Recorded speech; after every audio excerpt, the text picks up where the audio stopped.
तो चलिए आज बात करते हैं उस मांगा और एनिमे की जिसने सचमुच पूरी दुनिया में धूम मचा रखी है। जी हाँ, ये है काइजू नंबर 8। आज की हमारी बातचीत इन 6 हिस्सों में होगी। पहले हम देखेंगे राक्षसों की इस दुनिया को, फिर मिलेंगे एक टूटे हुए सपने से, जानेंगे कि कैसे काफका एक काइजू बन गया, फिर फोर्स में उसकी नई जिंदगी, सबसे खतरनाक काइजू का सामना, और आखिर में क्या चीज़ है जो इस कहानी को इतना खास बनाती है। तो चलिए सीधे कहानी की दुनिया में उतरते हैं। जरा सोचिए एक ऐसे जापान के बारे में जहां विशालकाय राक्षसों के हमले कोई अनोखी बात नहीं बल्कि रोजमर्रा की जिंदगी का एक हिस्सा बन चुके हैं। इन राक्षसों को कहते हैं काइजू। ये कहीं से भी कभी भी आ जाते हैं और अपने पीछे सिर्फ तबाही छोड़ जाते हैं। और इनसे लड़ने के लिए जापान के पास है एक ही उम्मीद, जापान डिफेंस फोर्स यानी JDF। अच्छा, अब इस तबाही के शोर से जरा बाहर निकलते हैं और कहानी के दिल में चलते हैं। यहाँ हम मिलते हैं काफका हिबिनो से, एक ऐसा आदमी जो अपने सपनों को आप कह सकते हैं पूरी तरह से छोड़ चुका है। काफका की हकीकत ना उसके सपनों से कोसों दूर है। 32 साल की उम्र में वो कोई JDF का हीरो नहीं है, बल्कि मॉन्स्टर स्वीपर इंक का एक सफाई कर्मचारी है।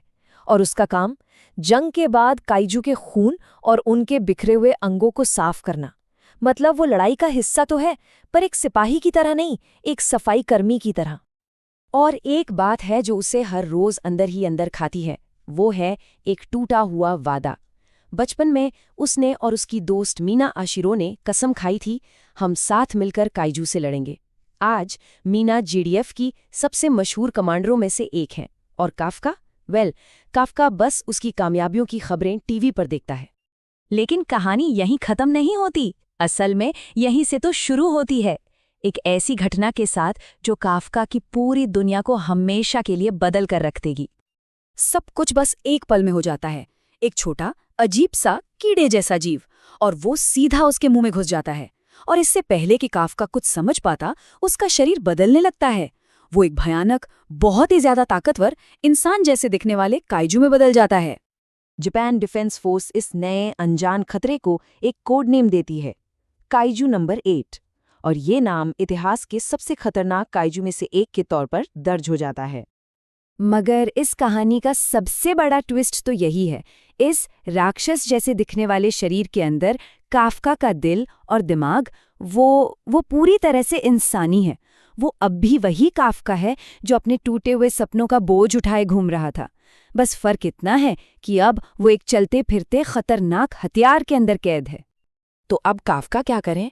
वो खुद वही बन चुका है जिससे वो लड़ना चाहता था। उसका अगला कदम सुनने में किसी को भी पागलपन ही लगेगा। अपने पुराने सपने को एक आखिरी मौका देने के लिए काफका अपने उम्र और अपने इस भयानक राज के बावजूद JDF की भर्ती परीक्षा देता है, और कमाल की बात यह है कि वो पास भी हो जाता है।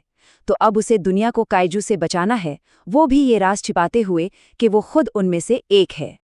पर इस नामुमकिन से लगने वाले मिशन में वो अकेला नहीं है। उसके साथ है मीना, उसकी बचपन की दोस्त, जो अब उसकी सख्त कमांडर है। फिर है रेनुइची कावा, एक नौजवान साथी जो उसका राज जानने के बाद भी उसका साथ देने का फैसला करता है। और हाँ, किकोरू शिनोमिया, एक जबरदस्त टैलेंटेड सैनिक जो काफका को अपनी काबिलियत साबित करने के लिए लगातार चैलेंज करती रहती है। जैसे जैसे काफका JDF में अपनी जगह बनाने की कोशिश करता है ना, खतरा एक नया और कहीं ज्यादा भयानक रूप ले लेता है। अब ये बात साफ हो जाती है कि सारे काइजू सिर्फ बेदिमाग जानवर नहीं हैं।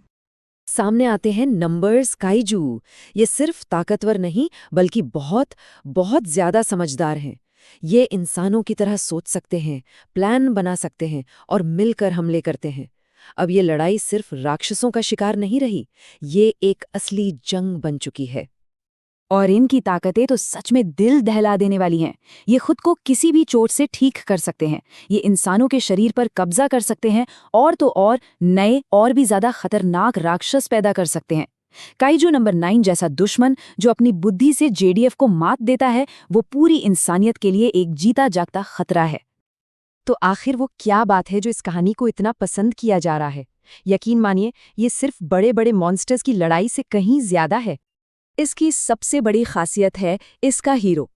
काफका कोई टीनेजर नहीं बल्कि एक 32 साल का आम आदमी है जो जिंदगी में एक दूसरे मौके की तलाश में है। एक ऐसी बात जिससे बहुत से लोग जुड़ाव महसूस कर सकते हैं। कहानी में जबरदस्त एक्शन और मजेदार ह्यूमर का एक शानदार बैलेंस है, और ये हमें लगातार सोचने पर मजबूर करती है कि इंसानियत और राक्षसीपन के बीच की जो लाइन है वो आखिर कितनी पतली हो सकती है। और यही वो सवाल है जो ये कहानी हमारे लिए छोड़ जाती है कि जब किसी के पास दुनिया को तबाह करने की ताकत हो तो उसकी इंसानियत को असल में क्या चीज़ तय करती है, उसकी शक्ति या फिर उस शक्ति को इस्तेमाल करने के उसके इरादे।